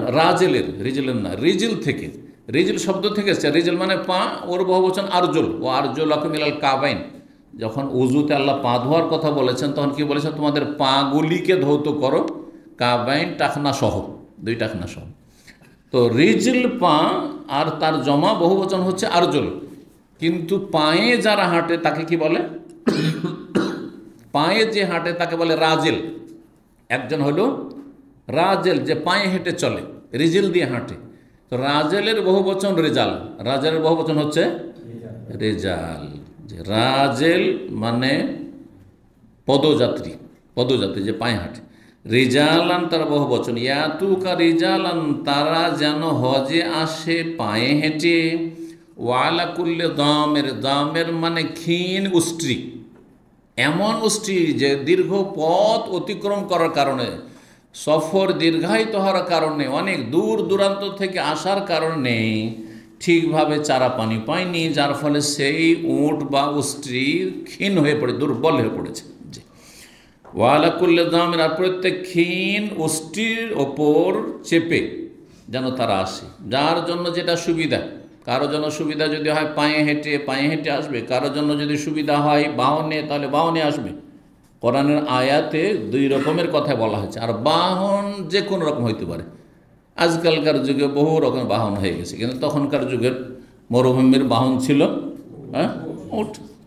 দূর থেকে আসলে উট, কিন্তু কাছে থেকে ধরেন মেনা আসবে, মুজদালেফা আরাফা আসবে, কেউ ধরেন মক্কা থেকে বা মক্কার আনাস কানাস থেকে, তাহলে কেউ ঘোড়ার পিঠেও আসতে পারে, কেউ খচ্চরের পিঠেও আসতে পারে, কেউ গাধার পিঠেও আসতে পারে, কোনো অসুবিধা নেই। জি, সেটাও বাহন সে যুগের। তো আল্লাহ রাব্বুল আলামিন তাই বলছেন। আচ্ছা, আরেকটি কথা, রিজালান মানে কি বললাম তাহলে? এখানে রাজেলের বহু বচন মানে পায়ে হাঁটা লোক, যারা পদযাত্রী যারা, জি, বা পদাতিক। আর রেজালের আরেকটি অর্থ হয় পুরুষরা, পুরুষ না, রাজুল, আপনি হচ্ছেন রাজুল, বিপরীত ইমরা, মহিলা, তাই না? রাজুল একজন মানুষ, আর রেজাল মানে বহু মানুষ। রেজালুন সাদাকু মা আহাদুল্লাহ আলাইহি কোরআনে রেজাল রয়েছে। তাহলে রেজাল, রিজালুন লা তুলহিহিম তিজারাতুন আন যিকরিল্লাহ, তিজারাতুন ওয়ালা বাইউন আন যিকরিল্লাহ। কিছু মানুষ আছে যে তাদের ব্যবসা বাণিজ্য কেনাকাটা তাদেরকে আল্লাহর জিকির সালাত থেকে উদাসীন করে দেয় না। রিজাল অনেক জায়গায় রয়েছে রিজাল।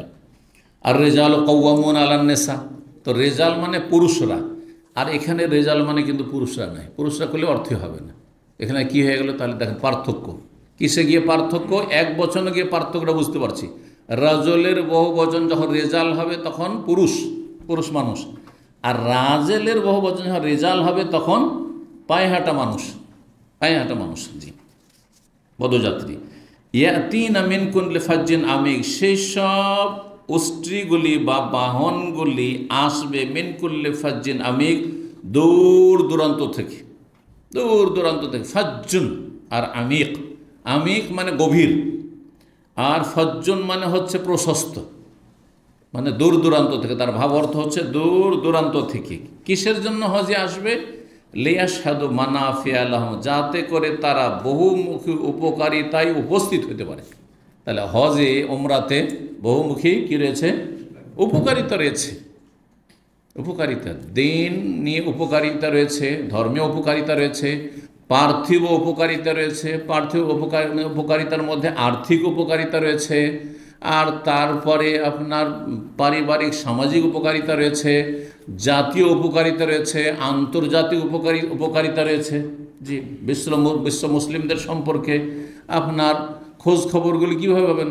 আজকাল না হয় মিডিয়ার যুগে সারা পৃথিবী হাতের মুঠে পকেটে চলে এসছে, কিন্তু একটা যুগ ছিল যে আপনার 25, 50, 100 কিলোমিটার দূরে যারা আছে তাদেরই খোঁজ খবর রাখেন না, কিন্তু হজ মৌসুমে প্রত্যেক এলাকা থেকে কিছু না কিছু মুসলিম এসছে প্রতিনিধি হিসাবে, আর সেখানকার খবর পেয়ে যাচ্ছে, সেখানকার খবর পেয়ে যাচ্ছে। আজকাল মিডিয়ার মাধ্যমে অনেক সময় সত্য খবর পাওয়া যায় না, বরং অধিকাংশ ক্ষেত্রে মিডিয়ার খবরগুলি আপনি বিশ্বাস করতে পারবেন না পুরোপুরি, বিশেষ করে মুসলিমদের সম্পর্কে যেসব খবরগুলি প্রচার করা হয়, এটা বাস্তব সত্য কথা। কারণ মিডিয়া সব হচ্ছে কাফেরদের হাতে, সুতরাং ওইভাবেই প্রচার করা হচ্ছে যেটাতে কাফেরদের স্বার্থের সিদ্ধি হয়ে থাকে। জি, কিন্তু যখন সামনে বার্মার লোকেরা আসবে, মজলুম সেখানে, ফিলিস্তিনের লোকেরা যখন হজে আসবে, যখন রাশিয়ার লোকেরা আসবে, যখন চাইনার লোকেরা, ওই ঘরের লোকেরা আসবে, হ্যাঁ, এইভাবে সারা বিশ্বের যে সব জায়গা সম্পর্কে কিছু শুনতে পাচ্ছেন যে জুলুম অত্যাচার হচ্ছে, আসল বিষয়গুলি জানতে পারবেন, আসলগুলি জানতে পারবেন সরাসরি। এবং যখন জানতে পারবেন তখন মুসলিম উম্মাহ যেহেতু একটি বডির বিভিন্ন অঙ্গের মতো, সুতরাং তার জন্য সমাধান খুঁজবেন মুসলিম জাতি, এবং মুসলিম জাতির যারা নেতৃস্থানীয় তারা তার সমাধান খুঁজবে। আল্লাহ যেন তৌফিক দান করেন।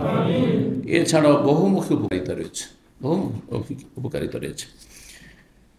তো সূরা হজ আয়াত নম্বর 27 থেকে 28, এই আয়াতে যেহেতু ফাজ্জিন শব্দটি এসছে, আর ফাজ্জুনের বহু বচন হচ্ছে ফেজাজ, আর ফেজাজ শব্দটি সূরা নূহের আয়াত নম্বর 20 এসছে।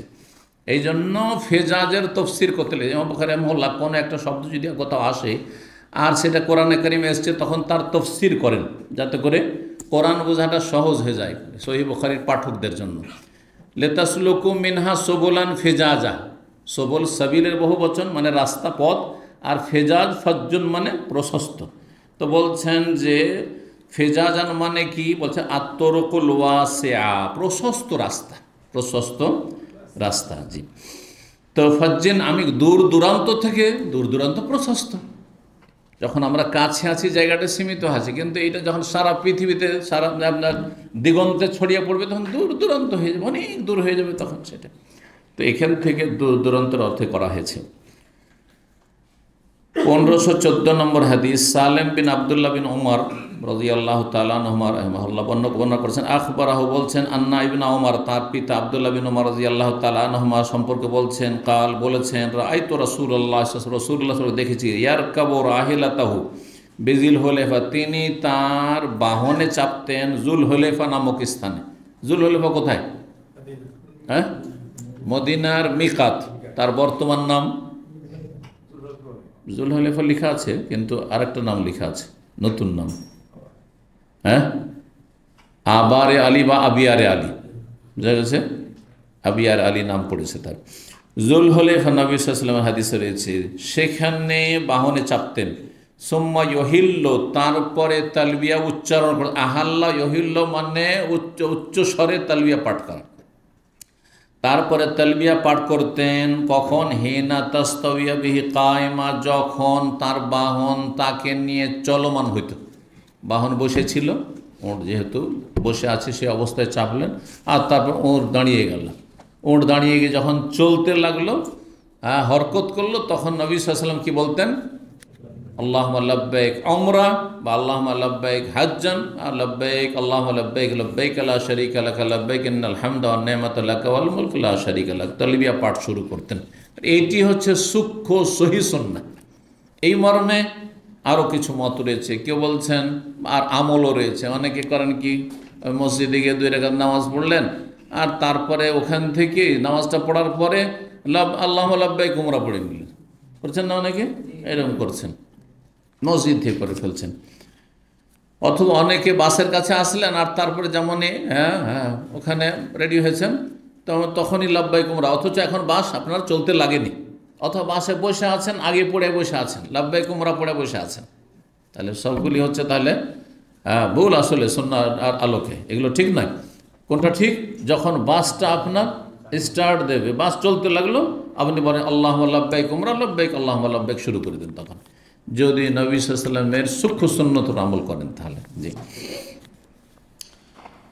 1515 নম্বর হাদিস, হাদিস বর্ণনা করেছেন জাবের বিন আব্দুল্লাহ রাদিয়াল্লাহু তাআলা আনহু বলেন, আন্না ইহলাল রাসূলিল্লাহ সাল্লাল্লাহু আলাইহি ওয়াসাল্লাম মিন জিল হুলাইফা, রাসূলুল্লাহ সাল্লাল্লাহু আলাইহি ওয়াসাল্লামের তালবিয়া পাঠ ছিল, তালবিয়ার উচ্চারণ ছিল জিল হুলাইফা নামক স্থান থেকে, মসজিদ নববী থেকে আনুমানিক 10 কিলোমিটার।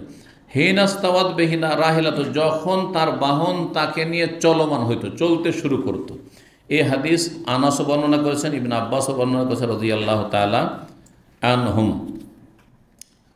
তারপরে 3 নম্বর অধ্যায়, আরেকটি অধ্যায় আমরা পড়ে নিই, বলছেন বাবুল হজ্জ আলা রাহাল। এই অধ্যায় হচ্ছে হজ করা কিসের ওপর? হাওদার ওপর। হাওদা মানে ওটের পিঠে যে পালকির মতো একটা থাকে, সেটাকে হাওদা বলা হয়। জি, পালকি দিয়ে যেন বুঝালাম যে আমাদের দেশে পালকিটা সবাই জানে। তো যদি আজকাল পালকি উঠে যাচ্ছে নাকি, না আছে এখনো? হ্যাঁ, এখন পীরদের ক্ষেত্রে গ্রামে গঞ্জে পীরকে নিয়ে যায় তো মুরিদেরা কাঁধে করে নিয়ে যায় না? হ্যাঁ, এখন হেলিকপ্টারের যুগ চলে এসছে না? হ্যাঁ, কিন্তু একসময় কাঁধে করে খুব গাদার বোঝা উঠিয়েছে এরা। আল্লাহ হেদায়েত দান করুক এর মধ্যে সবকে। আর তারপরে ওই হিন্দুদের বিয়েগুলিতে দেখতাম পালকিতে বিয়ে যেত, এটা আমরা দেখেছি, আমরা পীরটির দেখিনি। আলহামদুলিল্লাহ আমরা পীর এলাকা থেকে মুক্ত, আলহামদুলিল্লাহ আমাদের এলাকায় ওই সব পীরটির স্থানই নেই। তো আরুল হাদিস এলাকা, তো আমাদের এলাকায় কিন্তু হিন্দু আছে, তো হিন্দুদের ওই পালকিতে বিয়ে শাদী, পালকিতে করে নিয়ে যাচ্ছে বর আর কন্যাকে। রাহাল পালকির মতো, যে উটের পিঠে বসার জন্য যে জায়গা থাকে তাতে বসে হজ করা। এবং বুখারী রাহিমাহুল্লাহ এই অধ্যায় নিয়ে এসে বলতে চাইছেন যে নবী সাল্লাল্লাহু আলাইহি ওয়াসাল্লাম একবারে স্বাভাবিক জীবনযাপন করতেন এবং স্বাভাবিকভাবে হজ করেছেন। এই নয় যে একবারে আপনার বড় বিড়ম্বনার সাথে আর একেবারে খুব জাঁকজমকপূর্ণ আপনি কাজ করবেন, পয়সা আছে সেই জন্য আপনি বিলাসিতার হজ করবেন, এতে আপনার সেই তাকওয়া হাসিল হবে না। যত বেশি সাধারণভাবে আপনি সিম্পল হজ করেন তত বেশি আপনি তাকওয়া অর্জন করতে পারবেন। জি, তো আজকাল হজ এত আরামদায়ক হয়েছে যে হজ করে এসে কোনো কষ্টই অনুভব করে না, মনে করে যে পৃথিবীর যেমন ভ্রমণ আজকাল ট্যুর, পার্থিব ট্যুরগুলি বিলাসীদের, ওই রকমই এইটাও হয়ে গেছে। তো যার ফলে মানুষ হজ করে আসার পরে জীবনে কোনো সংশোধন হচ্ছে না। 1516 নম্বর হাদিস মায়েশা রাদিয়াল্লাহু তাআলা আনহা বর্ণনা করছেন, বলছেন আন্নান নবী সাল্লাল্লাহু আলাইহি ওয়াসাল্লাম বাআসা মাহা আখাহা আব্দুর রহমান। নবী সাল্লাল্লাহু আলাইহি ওয়াসাল্লাম আয়েশা রাদিয়াল্লাহু তাআলার সাথে তার ভাই আব্দুর রহমান বিন আবু বকরকে পাঠিয়েছিলেন তানঈম নামক স্থানে। ফাআমারাহু মিনাত তানঈম, তাকে একটি উমরা করিয়েছিলেন তানঈম থেকে। কেন উমরা করিয়েছিলেন? এই জন্য যে তিনি যখন মক্কায় এসে পৌঁছিলেন উমরার নিয়তে সবাই আলাদা করে উমরা করলো, কিন্তু তার মাসিক ঋতু চলে আসলো আর সে মাসিক একবারে 8ই জিলহজ পর্যন্ত কন্টিনিউ থাকলো। যার ফলে হজের মৌসুম যখন চলে আসলো, হজের দিন চলে আসলো, নবী সাল্লাল্লাহু আলাইহি ওয়াসাল্লাম বলেন তোমার উমরা আর হজ একসাথে মিলিয়ে হজের কেরান করে নাও। আলাদা করে তিনি উমরা করতে পারেননি। তো এতে আয়েশা রাদিয়াল্লাহু তাআলা যেহেতু অল্প বয়সী মানুষ ছিলেন এবং নবী সাল্লাল্লাহু আলাইহি ওয়াসাল্লাম অত্যন্ত ভালোবাসতেন, তার একটা মনোকষ্ট ছিল। আর বিশেষ করে সতীনদের ক্ষেত্রে তারা যদি একটু কিছু বেশি করতে পারে আর আমি পারলাম না, তো আরও বেশি কষ্টের বিষয়, তাই না? তো নবী সাল্লাল্লাহু আলাইহি ওয়াসাল্লাম অন্যান্য বিবিগণ ছিলেন 9 জনের, বাকি 8 জন তারা সব হজ্জে তামাত্ম করছেন আর আলাদা করে তাদের একটা উমরা দেখতে পাওয়া যাচ্ছে, উমরা আলাদা করেছে, তারপরে হালাল হয়েছিল আর তারপরে ইহরাম বাঁধলো হজে তামাত্মতে। কিন্তু যদিও আমি নেকের দিক থেকে উমরা পেয়ে গেলাম, কিন্তু আলাদা করে তো আমার উমরা হইল না, সেপারেট উমরা হইল না, এই যে মনের একটা কষ্ট ছিল।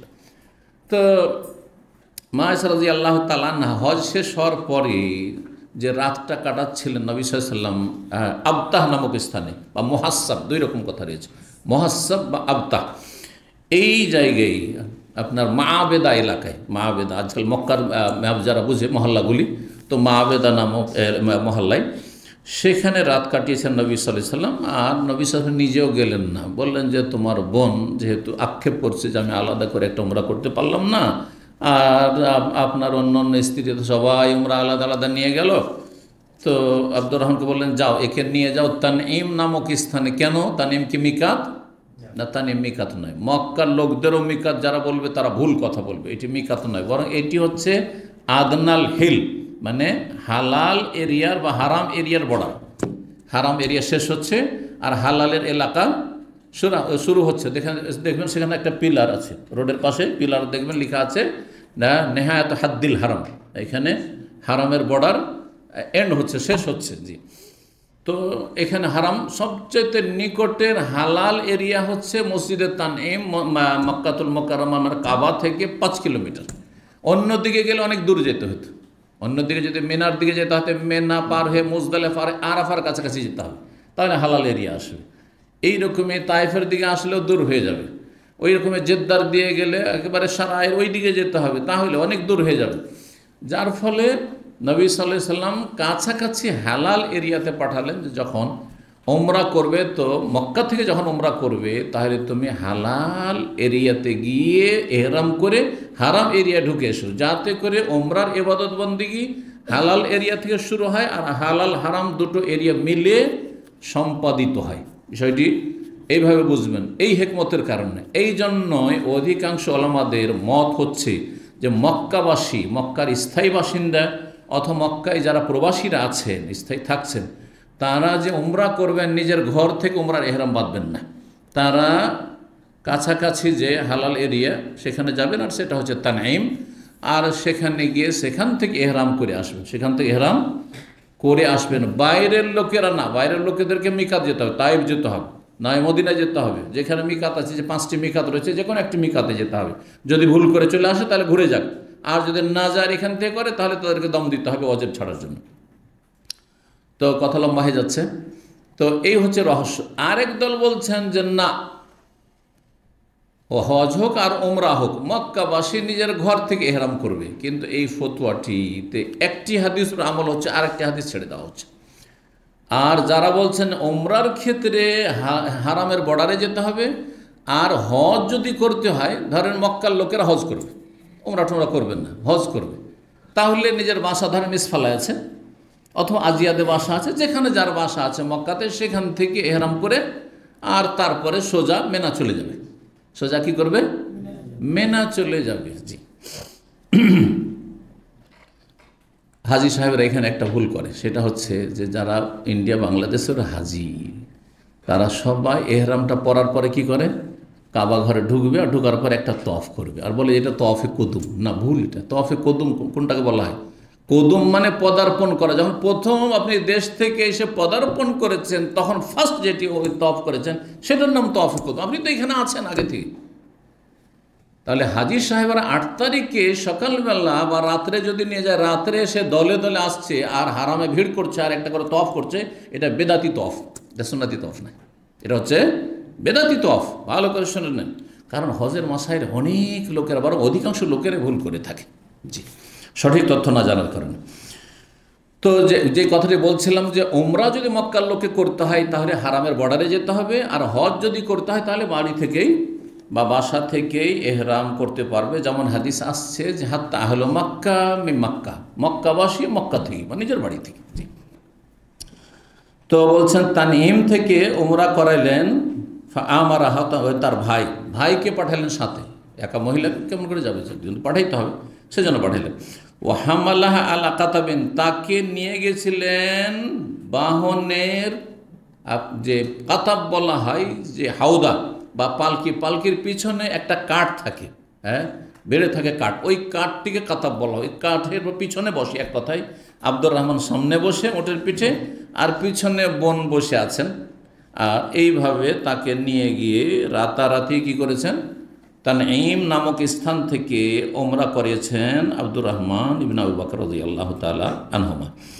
ওয়াকালা ওমর রাদিয়াল্লাহু তাআলা বলেছেন, শুদ্দুর রেহালা ফিল হজ্জে, হজে তোমরা পালকি বা হাওদাকে শক্ত করে বাঁধো, মানে হজ করতে যাবে তো তোমরা হাওদা বাঁধো, আর তারপর হাওদাতে চড়ে তোমরা হজ করো। তার মানে যেটা বলতে চাইছেন যে হাওদা পালকি দিয়ে হজ করা যাবে, উটের পিঠে হাওদা দিয়ে হজ করা যায়। ফাইন্নাহু আহাদুল জেহাদাইন, কারণ হজ হচ্ছে 2 জেহাদের অন্যতম জেহাদ। একটি জেহাদ হচ্ছে সশস্ত্র ময়দানের জেহাদ, রণক্ষেত্রের জেহাদ, আর একটি জেহাদ হচ্ছে হজের জেহাদ। কারণ হজেও বড় কষ্ট রয়েছে, একসময় যে কষ্ট হইতো ওই জেহাদের মতো, এখনও কষ্ট আছে, কিন্তু তুলনামূলক কমে গেছে কষ্ট হইতো। জি, তো এই ছিল হাদিস। আর দুটি হাদিস রয়েছে কাছাকাছি ওই রকমই। 1517 নম্বর হাদিস বর্ণনা করছেন সুমামা বিন আব্দুল্লাহ বিন আনাস তাআলা হাজ্জা আনাসুন আলা রাহরিন, আনাস রাদিয়াল্লাহু তাআলা আনহু এইরকম পালকিতে মানে হাওদাতে হজ করেছেন। ওয়ালাম ইয়াকুন শাহিহান, তিনি অথচ কোনো কৃপণ মানুষ ছিলেন না, পয়সাওয়ালা মানুষ ছিলেন, তারপরে কেন সাদা শীতে স্বাভাবিক হজ করি। ওয়া হাদ্দাস, আর বয়ান করেছেন আন্না রাসূলুল্লাহ হাজ্জা আলা রাহরি, রাসূলুল্লাহ সাল্লাল্লাহু আলাইহি ওয়াসাল্লাম পালকিতে বা হাওদাতে হজ করেছেন বসে। ওয়াকানাত জামেলা, তো সেই বাহনটিতেই নবী সাল্লাল্লাহু আলাইহি ওয়াসাল্লামের খাদ্য সামগ্রী আসবাবপত্র ছিল, মানে যেই বাহনে যে উটের পিঠে খাবার দাবার ছিল আসবাবপত্র, তার পিঠেই চড়েই রাসূলুল্লাহ সাল্লাল্লাহু আলাইহি ওয়াসাল্লাম সাদা সিধা হজ করেছেন। জি, 1518 নম্বর হাদিস, সর্বশেষ হাদিস, বলছেন মা আয়েশা রাদিয়াল্লাহু তাআলা আনহা, ইয়া রাসূল আল্লাহ রাসূল, এ তামারতুম ওয়ালাম আতামের, আপনারা তোমরা করে নিলেন কিন্তু আমি তো আর উমরা করতে পারলাম না। ওই হাদিসটার একটা অংশ। ফাকালা, বলছেন নবী সাল্লাল্লাহু আলাইহি ওয়াসাল্লাম বললেন, ইয়া আব্দুর রহমান ইযহাব বিউখতিকা, তোমার বোনকে নিয়ে যাও, ফাআমিরহা মিনাত তানঈম থেকে তাকে উমরা করিয়ে দাও। ফাআহকাবাহা আলা নাকাতিন, উটের পেছনে তাকে বসালেন। ফাতামারাত, আর তিনি উমরা করলেন। এই ছিল আজকের আলোচনা। এই অধ্যায় থেকে যেটা বলতে চাইছেন ইমাম বুখারী রাহিমাহুল্লাহ, যে হজ স্বাভাবিক যতটা লব্ধ হয় বাসে, এ নয় যে আমি বাসে কেন যাব, আমি ফ্লাইটে যাব, বাসে যাচ্ছেন, বাসে যেটা সুবিধা আপনার জন্য সেটাতে যান। কাছে আছেন পায়ে হেঁটে কেউ চলে যাচ্ছেন, মেনা থেকে মুজদালিফা হেঁটে যাচ্ছেন, মুজদালিফা থেকে আরাফা হেঁটে যাচ্ছেন, ফিরে আসছেন, কোনো অসুবিধা নেই যদি পারেন তাহলে। তো হেঁটেও হজ করা যেতে পারে, আবার বাহনের পিঠেও হজ করা যেতে পারে। আগের অধ্যায় যেটা বলতে চাইলে কোরআনের আয়াত নিয়ে এসে একদল বলেছেন যার পায়ে হজ করা বেশি ফজিলত। এই ফতোয়া ঠিক নয়। যার জন্য সুবিধা পায়ে হেঁটে করবে, যার জন্য সুবিধা বাহনে। যদি বেশি ফজিলত আল্লাহ রাব্বুল আলামিন সমান সমান করে বয়ান করেছেন, ইয়াতুকা রিজালান পায়ে হেঁটে অথবা ওটের পিঠে বাহনের পিঠে। জাযাকুমুল্লাহ খাইর, বারাকাল্লাহু ফিকুম, ওয়া সাল্লাল্লাহু সাল্লাম নবিয়ানা মুহাম্মদ ওয়া আলা আলিহি ওয়া সাহবিহি।